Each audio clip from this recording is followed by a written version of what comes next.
গাড়িটা প্রচণ্ড পরিমাণে রাপসাল আসছিল, ওই সময়তে বোঝা যাচ্ছিল। যখন হচ্ছে গিয়ে যে ফকিরহাট পার হয়েছে তখন আমি ওদিকে ঘুমাই গেছি।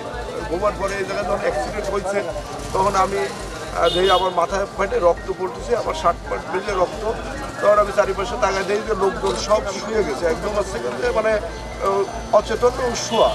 আমি একজনের গাড়ির পথে পাও দিয়ে এসে জানলার ধারে এসে দাঁড়াইছি, দাঁড়ানোর পরে এই জায়গায় স্থানীয় যারা মানুষ তারা আমার বাইক করে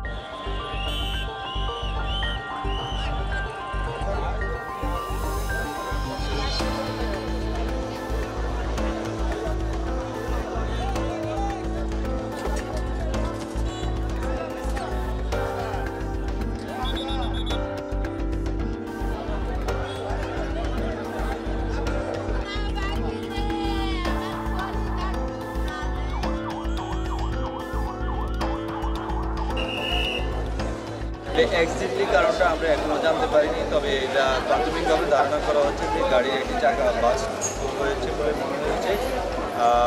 এই কারণও হতে পারে, অথবা ওভার স্পিডও একটা কারণ হতে পারে, বা গাড়ির কোনো যান্ত্রিক ত্রুটি থাকতে পারে। এটা আমরা তদন্ত করে হাইওয়ের সাথে একসাথে কাজ করে আমরা